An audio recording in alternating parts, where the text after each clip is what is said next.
두 명의 작가들이 남았는데요. 네, 지금 말씀드릴 작가는 리차드 롱이라는 작가입니다. 그래서 1945년도에 태어난 영국 작가이고요. 조각가이자 사진작가이자 또 이를 대지미술가로 활동하는 작가인데, 이 작가는 걷는 것에 대한 대표 작가라고 할 수가 있어요. 그래서 이분이 얘기하신 내용들 중에서 대지를 거스른 작품이 아닌 그것을 위한 작품을 만들고자 한다. 나는 자연 세계에서 걸을 때 가장 숭고한 느낌을 받는다 라고 얘기를 했어요. 그래서 이분은 걷는 땅을 지나가는 그 흔적들을 표현하는 그런 중심의 작업들을 많이 했는데, 크게 두 가지 작업을 했어요. 하나는 자연 풍경에다가 그 흔적을 남기는 사진, 남기는 거, 그리고 하나는 또 그 걸었었던 그 과정들을 기록을 해서 또 어떤 다른 이미지 형태로 남기는 거. 그래서 이분이 22살 때 처음 작업한 걸음으로 생긴 선이라고 하는 작품입니다. 아까 그 월터 드 마리아 1마일 드로잉이랑 조금 느낌 비슷하죠?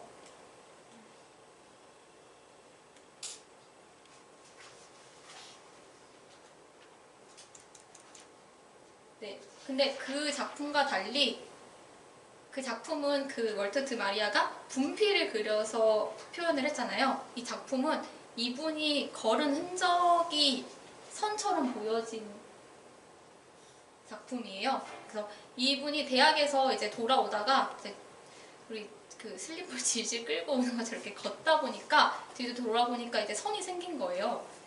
그래서 어떤 것을 더하는 게 아니라 그냥 그 들판에서 이렇게 반복적으로 걷다 보니까 선이 생기더라. 그래서 이게 어떻게 보면 자연에다 남긴 인간의 흔적인 것 같기도 하고, 그리고 또 우리가 이제 걸은 발자국도 어느 순간 되면 또 사라지기도 하잖아요. 그래서 그렇게 사라질 수 있는 걸 보면 인간이 살아있는 게 되게 한순간이구나, 약간 이런 것들도 떠올릴 수 있는 의미를 담고 있다고 하는데, 워낙 일시적으로 이 선이 생겼다가 이제 시간이 지나면 이제 옆에 있는 풀들이 다시 자라나서 이 선을 없앨 수 있기 때문에 이분의 작품들은 사진으로 많이 남겨져 있어요. 그래서 이 작품도 지금은 없어졌지만 사진으로 볼 수 있는 것이고, 이분이 얘기하기로 도보는 나에게 집중하게 해준다. 도보는 고독으로 나를 몰고 가는 시간이지만 또 단순하게 나의 생각을 정리하는 확실한 방법이다. 때로는 이 과정이 굉장히 고독하고 힘들다고 생각해보지만 한 번도 외롭다고 느껴본 적은 없다. 그리고 오히려 혼란한 사회 속에서 뭔가 벗어나서 자유와 침묵에서 느낄 수 있는 행운의 시간이다, 이렇게 얘기를 한다고 해요. 근데 요즘 걷기 명상이나 아니면 뭔가 그냥 그 누구죠? 연예인 하정우도 그 걷기에 대해서 책을 썼잖아요. 그것처럼 그 뭔가 온전히 생각하고 걸을 수 있다는 그 뭔가 수행의 과정들도 이분은 그거를 예술로 녹아내렸다고 할 수 있을 것 같아요. 그래서 이분이 작업을 어떻게 하시냐면,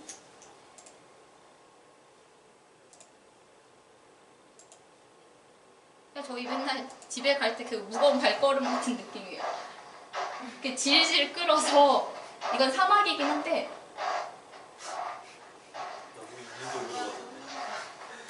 엄마한테 혼나는데 저러면 관절 다 나가?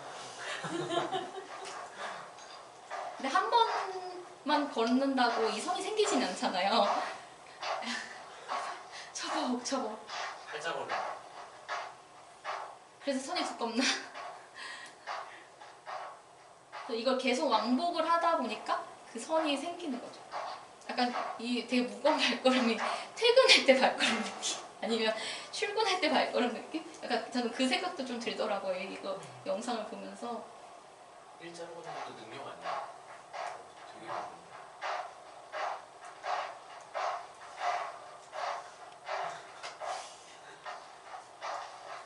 그래서 이 3분 동안 작업이 계속 이렇게 걷는 것을 보여주고 있어요. 그래서 여기까지 보여드리고.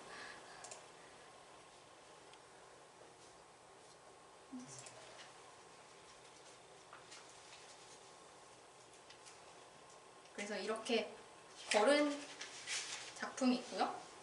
이게 첫 번째 작품이고 두 번째로는 지도예요. 그래서 웬 지도? 근데 제목이 10마일 걷기라는 68년도에 작업한 작품입니다.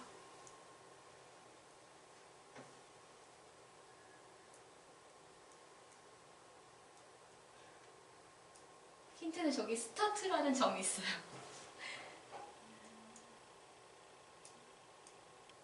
이 작품이 뭐냐면 이분이 진짜 10마일을 걸으셨어요. 그래서 걸은 것을 자기가 지도에다 표시를 해서 남긴 작품이에요. 그래서 이분이 10마일을 진짜 일자로 걷기 위해서 일자로 걸을 수 있는 공간을 찾아다니셨대요. 그리고 나침반을 이용을 해서 일자로 걸으려고 노력을 하셨대요. 그래서 이분의 작품들은 사진이나 지도 아니면 문구 작업을 해서 이걸로 또 하나의 예술, 왜냐면 걷기를 하고 나서는 그 예술이 남아있지 않잖아요. 그래서 그거를 남기는 또 다른 수단들로 또 다른 예술들을 만들어냈거든요. 그리고 이분이 여행을 되게 좋아하셨는데, 왜냐면 여행을 가면 우리도 일상에서 느끼지 못한 뭔가 약간 저 그런 적도 있는데, 약간 일본이나 외국 여행 가면 우리한테 익숙한 지하철도 거기 가면 새로워서 지하철에서 사진 찍고 막 그랬거든요. 그런 것처럼 약간 일상에서 못 느끼는, 약간 여행 가서 느낄 수 있는 뭔가 낯선 재료들에 대한 그런 감각을 깨우는 걸 좋아하셨대요. 그래서 여러 곳을 다니면서 그곳에서 작업들을 많이 하셨는데, 이분의 작품 중에서 1975년도에 히말라야에서 난 선이라는 작품입니다.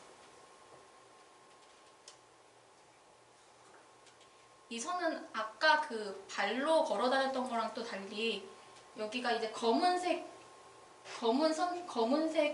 아니면 다른 어두운 색깔의 돌들이 있는데 그 중에서 이제 흰색 돌을 모아가지고 이렇게 하나의 선처럼 만든 거예요. 그래서 약간 이건 흑백이지만 이제 칼라로 만든 작품은 저렇게 보실 수 있고, 근데 이분이 돌을 좋아하셨대요. 왜냐면 돌이 지구를 덮고 있는 게 참 좋다. 그리고 돌은 어디서든 발견할 수 있는 특별한 게 아니고, 그리고 이 돌로 만들 때 자기의 어떤 특별한 도구도 능력도 필요하지 않아서 너무 평범하고 현실적인 재료여서 좋다, 이렇게 얘기를 해서 돌로 관련된 작품들이 많아요. 그래서 이런 작품은 처음에 계획을 해서 가는 게 아니라 이렇게 히말라야면 히말라야 선을 걸어가다가 여기서 한번 작품을 해볼까 해서 이제 돌을 모아가지고 이렇게 작품을 만드셨대요. 전 이 작품이 제일 재밌었는데, 1시간이라는 84년도에 만든 작품입니다. 그러다가 지도처럼 어떻게 보면 이미지를 형상화한 작품인데요. 제목에 힌트가 있어요. 1시간 동안 60마일 동안 서클, 워킹 언더 다트모어. 이분이 다트모어라는 곳에서 원을 그려놓고 거기를 1시간 동안 계속 돌으셨대요. 그러니까 아까 그 처벅처벅을 이렇게 원으로 이렇게 한 바퀴 계속 1시간 동안 걸으셨대요. 근데 걸으시면서 들었던 생각, 보았던 것들을 여기 원에다가 표시를 했어요. 그래서 뭐 이렇게 보면 스파이더도 있고, 아니면 이렇게 하는데 저기 블루, 브레스, 그래서 뭐 파란색을 또 하늘에서 보셨나? 그리고 숨을 쉬는 그거를 또 느끼셨나? 그래서 자기 생각한 감정, 봤던 것들을 이렇게 하나의 원에다가 내가 걷는 동안 행위에서 느꼈었던 것들을 표시하는 작품들도 있습니다. 이거는 한국이에요. 93년도에 머물렀던 장소라는 작품이고요. 한국이라고요? 한국이에요. 어딜까요? 절대 모를걸? 여기 소백산이래요. 그래서 여행을 하시다가 텐트에서 눕고 주무셨는데, 그 다음날 일어나니까 원래 산에서 일어나면 약간 몽글몽글 이슬 맺히잖아요. 근데 자는 동안에 이제 비가 내렸나 봐요. 그래서 내리니까 텐트가 있었던 자리만 건조하고 다른 데는 이제 촉촉하게 해서 이제 자기가 머물렀던 그 흔적이 남아있던 거죠. 그래서 이게 약간 인간이 자연에 머물렀다가 다시 사라지는 약간 그런 흔적 같다. 그래서 이걸 사진으로 기록을 하셨고 그 기록이 또 하나의 작품이 되었습니다. 그리고 가끔은 갤러리에서도 작업을 하세요. 2004년도에 국립현대미술관에서도 오셨다고 하는데 특정한 지역에서 모아온 돌들로 이런 형태를 만들기도 하고 아니면 벽에다 직접 흙을 발라서 이런 형태를 만들어서 흙이 이제 마르고 건조해지고 이런 것들을 관객들이 느낄 수 있고 관객들이 이렇게 큰 흙벽을 보면서 약간 뭐 자연에 들어왔다 그런 느낌을 받을 수 있는 그런 작업들도 했다고 합니다. 그리고 마지막 작가는 앤드 골드워시라는 작가예요. 지금까지 여태까지 본 작가들에 비해서 그 작품의 규모가 좀 더 작아요. 지금까지는 계속 굉장히 큰 작가들만 봤는데 이분은 조각가이면서 사진작가이면서 환경운동가로 또 작업을 하고 있는 작가고요. 이분은 56년도에 태어나서 활동하고 있는 영국 작가고 이분은 자기 작품들은 재료들은 수정할 수 없는 거였기 때문에 자기는 자연 전체를 가지고 작품 활동을 한다 이런 얘기를 하는데 이 옆에서 보이는 이 나무까지 엮을 때도 절대 인공적인 도구 연장 같은 걸 쓰지 않았대요. 그래서 이분이 어렸을 때부터 약간 농장에서도 일을 한 적이 있어서 약간 반복적인 작업들도 익숙하고 그리고 약간 숲이랑 같이 어울려 살다 보니까 숲과 하나 되는 그런 작품들을 많이 하셨나 봐요.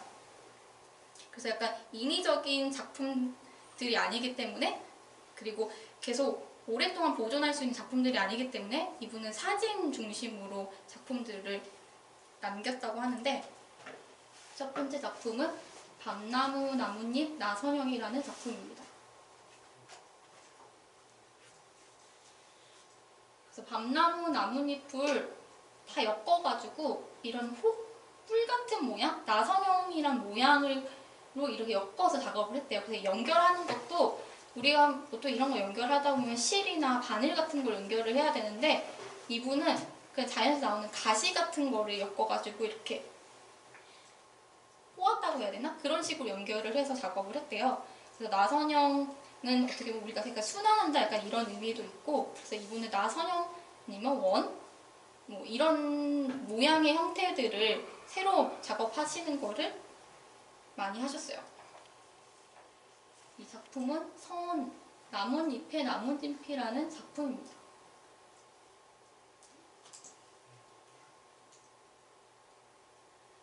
저는 이 작품 보고 이게 왜 선이야 뱀이지 약간 이런 생각 들었는데 그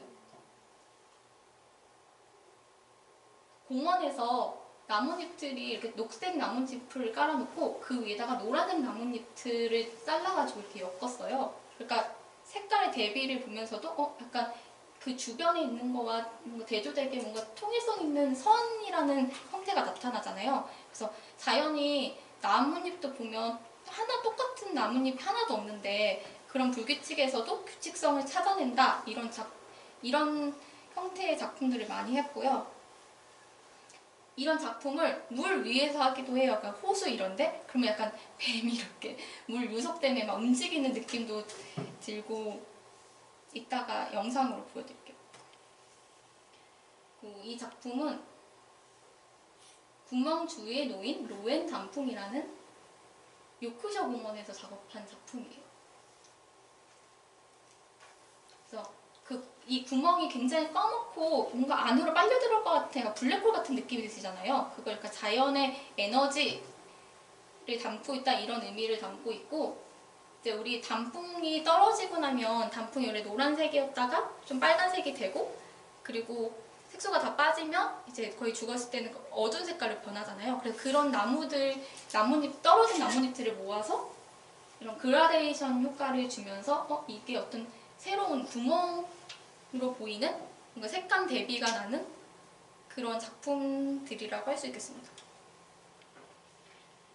이거는 일본 나가시마 현에서 만든 조약돌이에요. 아까는 단풍이었지만 이번엔 돌로 하니까 또 느낌이 다르죠. 이 돌은 이런 색깔 있는 돌을 찾아서 넣은 게 아니라 돌이 물을 담으면 어두워지잖아요. 그리고 물이 증발되면 하얀 돌이 되니까 그 물 수분기를 얼마큼 멀고 있느냐 그 돌을 골라내가지고 작업을 했다고 하더라고요. 그래서 이 물이 마르면서 돌이 건조가 되면서 색깔들이 이제 다 점점점 하얗게 되겠죠. 아니면 물에 다 풀어놓은 다음에 가운데부터 드라이기로 말리면 좀 되게 인공적인 걸 사용하지 않았대요. 저도 그랬을 것 같아요. 그리고 이분이 90년대 후반부터 작업을 많이 한 과정 중에서 축적이라는 작업을 하는데 축적 말 그대로 이렇게 쌓아 올리는 작업들을 많이 하셨대요. 그래서 초기에는 해변에서 작업을 많이 했고, 왜냐면 해변에는 이제 물이 왔다 갔다 들어갔다 이 유속이 있으니까 그러면서 이 작품이 계속 변화하는 거예요. 그래서 그 작품이 변화하는 것에 이분은 작품이 그냥 그 작품이 온전하게 있는 게 아니라 시간이 흘러가면서 이 작품도 서서히 변화하는 것도 작품의 일부다라고 그 시간의 개념을 적용을 했거든요. 그래서 주변에서 아까 본 것처럼 나무, 돌, 그리고 얼음, 눈 이런 것들을 이용해서 작업을 했어요. 그래서 계절에 따라 내가 구할 수 있는 재료들로 거의 매일 작업을 하셨다고 하는데 이 작품은 호수에 있는 얼음으로 작업을 한 작품이에요. 이거는 눈이고 이건 깨진 얼음들을 이렇게 엮어서 올려놨는데 이게 왜 얼어붙은 달걀 모양처럼 생겼잖아요. 근데 이 작품이 시간이 지나면서 바뀌어요. 왜냐하면 이렇게 지금 쌓여진 것만 보면 되게 딱딱하고 사각형의 모양의 얼음들만 다 쌓아놓은 것 같은데 겨울이니까 얼음이 열잖아요. 근데 겨울이 지나고 아니면 햇빛이 드는 봄이 되면 이 표면이 살살 녹으면서 이제 표면이 매끄럽게 돼요. 그러면 진짜 달걀 모양처럼 매끈하게 표면이 바뀌잖아요. 그럼 바뀌다가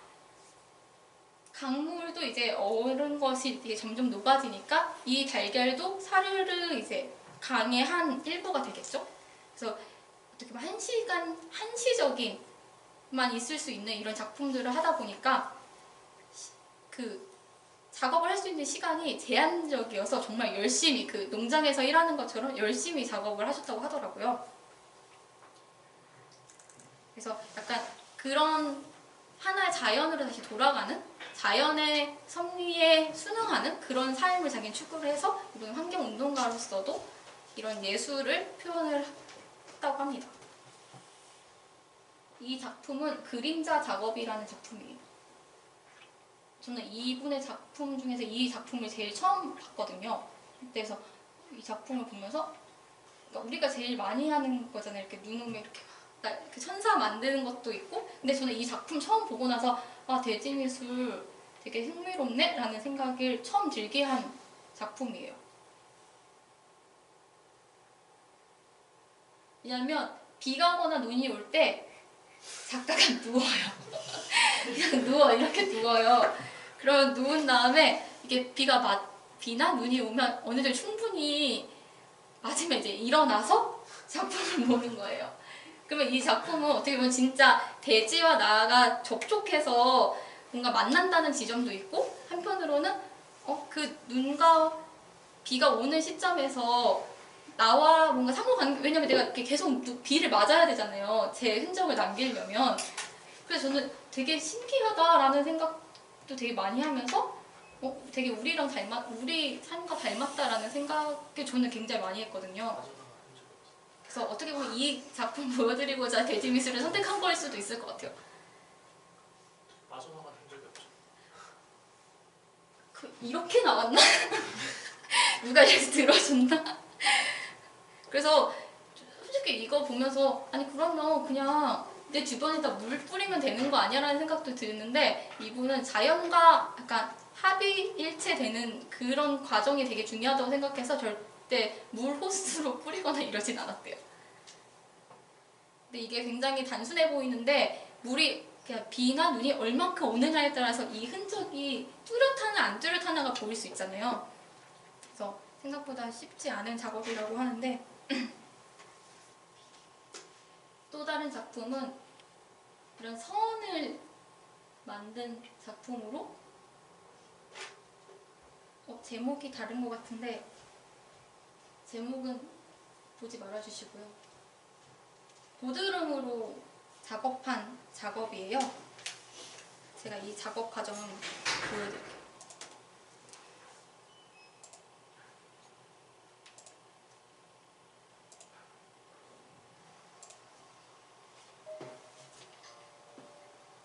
이분이 고드름으로 작업하는 과정인데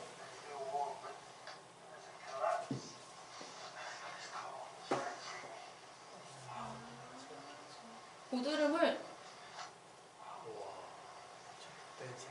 진짜 손이 거의 정말 손을 정말 많이 썼겠다 하는 되게 투박한 손이잖아요. 근데 그 이유가 인공적인 소재를 안 사용하기 때문에 이렇게 물로 이렇게 직접 따가지고 이따 보시면 이로도 깨거든요. 아니 장갑은 껴도 되잖아. 그래서 제 장갑을 후원해드릴까 생각도 하게 되는. 굉장히 만족해하시죠? 아니 모자를 벗고 장갑을 끼라고.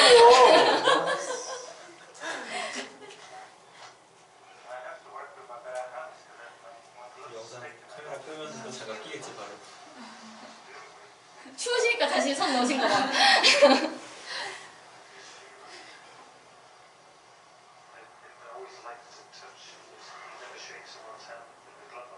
이거 연결시키려면 물이 녹아야 되니까 손의 열기로 녹이는 거예요. 장갑을 끼면 안 되겠네. 근데 이런 경우가 되게 많으니까 이거를 계속 했다 안 했다 반복을 계속 해야 돼요. 그러니까 정말 인내의 과정. 공사를 걸리는 쉬운 방법. 다른 작품도 하나 있는데 네, 저렇게 만들고 그 옆에다가 약간 둥지 모양으로 나뭇가지를 잠깐만요. 이렇게 나무를 쌓아서 둥지처럼 약간 이렇게 모아서 이렇게 축적 작업을 한 거거든요.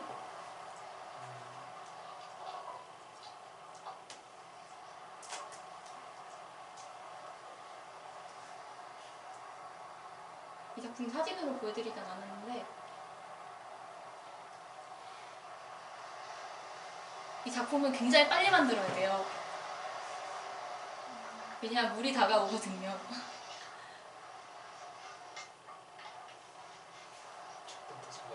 이거 영상 자체가 약간 그거네. 힐링 영상이네. 그냥 가만히 틀어놓고 이렇게 멍 때리고 보는. 그럼 되겠다. 그래서 이분의 작품을 보시고 싶으시면 유튜브에서 찾으면 1시간 넘는 영상이 나와요.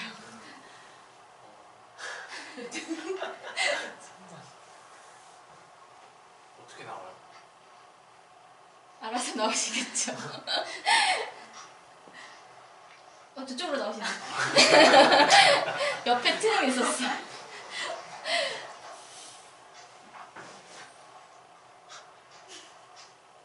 그래서 옆에서 이게 찍어주거나 이제 지나가는 사람들이 있으면 다 됐니? 이렇게 물어보는 거죠. When I was a boy, we used to stand on those rocks and dive in. The water was a little deeper. Got up then, I think it must have been. Do you have a name for this? Is this the... This is a... And that's exactly what I wanted. So I... 이제 물이 들어왔어요. 시간이 지나니까.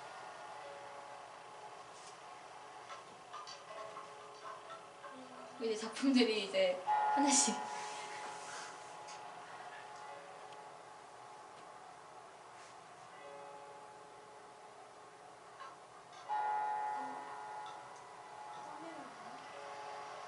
물이 더 들어오네요.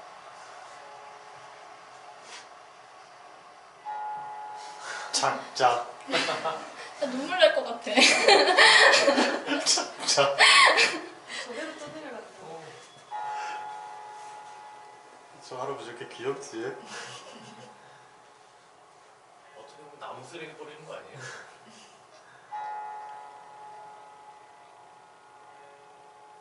근데 이것도 그 주위에 있는 거를 갖고 엮었으니까 또 어딘가에다가 머무르겠죠. 왜 동물원에서 사육사들이 정기적으로 비버 집을 부시거든요. 비버 운동 부족이라서 집을 지어야지만 비버들이 운동할 수 있어서 주기적으로 사육사들이 비버 집을 부시는데 비버 집을 부시면 비버들이 아까 그 할아버지 표정 짓거든요.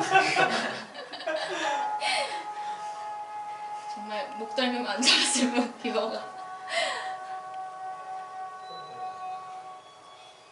그래서 이렇게 떠내려가서 어쩌면 이게 또 이게 있었던 거를 사람들이 모를 정도로 자연으로 다시 돌아가는 이런 과정들을 저도 아까 그 구멍 시리즈랑 똑같은. 그쵸 그거와 축적 시리즈를 합쳐서 만든 그래서 이렇게 나중에 없어져요. 항상 유지가 됩니다. 또 몇 주 전에 몇 달 전에 최초 블랙홀 사진이 집사람들. 이제 물과 함께 이제 어디로 갔는지 모를 정도로 이제 분해가 돼서 사라지죠.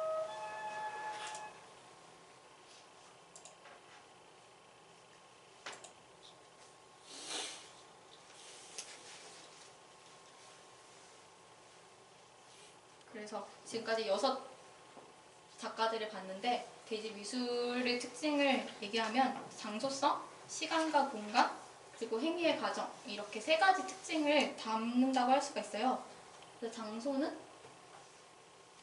일단 큰 작품은 정말 그 자연이 없으면 안 될 정도로 성격이 되게 중요한 역할을 하고 그리고 실제 아까 그 사이트란 얘기인 것처럼 원래는 우리가 예술 작품을 볼 때 뭔가 미술관에 있으니까 이게 예술 작품인 것 같아 이렇게 느껴지는 그런 장소가 아니라 정말 이 장소여야만 예술이 완성된다라는 개념을 주는 작품이에요. 그래서 소유할 수 없는 공간에 있는 작품이기 때문에 오브제로서 뭔가 옮기고 움직일 수 있는 개념이 아니라 정말 그곳에 있어야만 하는 그런 특수 장소성이 있다. 이것을 특징으로 얘기할 수가 있겠고요. 그리고 시간과 공간. 작품들을 보면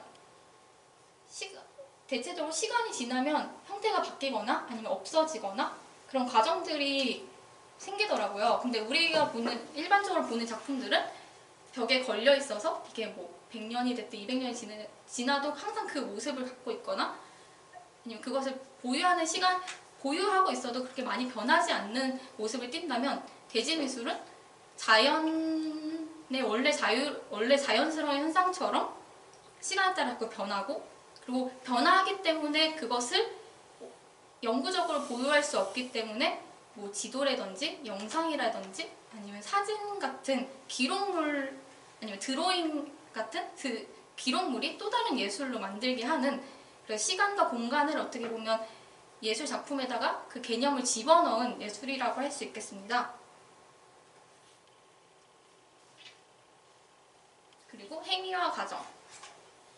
그 앤디 골드워시도 그렇고 그 작가 뭐 월터드 마리아도 그렇고 그 작업을 하는 그 과정들에서 굉장히 사람들과 상호작용을 하는 것을 중요시 여겼어요. 그래서 원래는 액션 페인팅도 그 작가가 이게 뿌리는 그 순간에도 작가의 생각이 담겨져 있다 이렇게 얘기는 하지만 이 과정에서는 작품과 환경에 따라서 이 작품 변경될 수도 있고 아니면 작가가 다른 사람들과의 이제 상호작용을 통해서 또 얻어내는 또 다른 가치가 있다.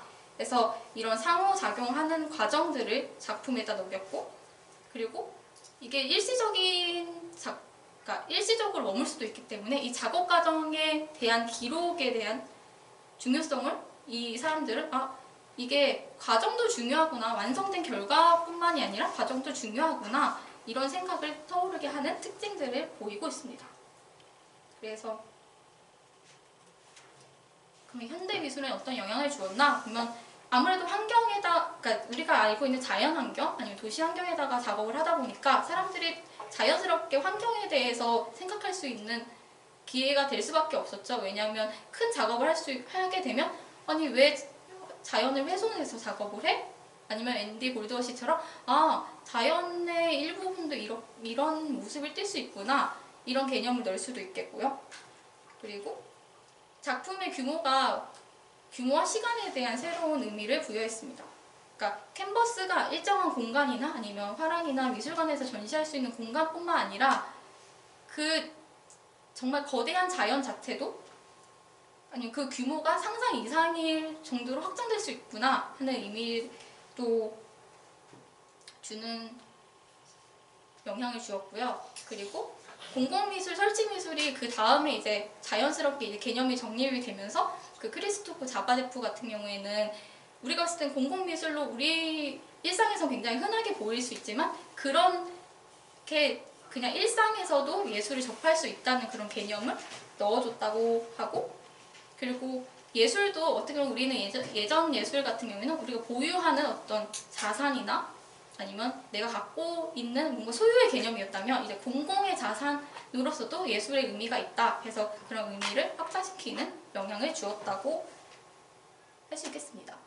그래서 네, 저희가 갖고 있었던 원래 미술에 대한 시각을 이 액자만 걷어내면 정말 자연 자체도 예술이라는 것을 생각하게 된 계기가 된 어떤 예술의 경향의 하나였고요. 네, 그래서 한국문화는 뭐 이런 식으로 봤어요.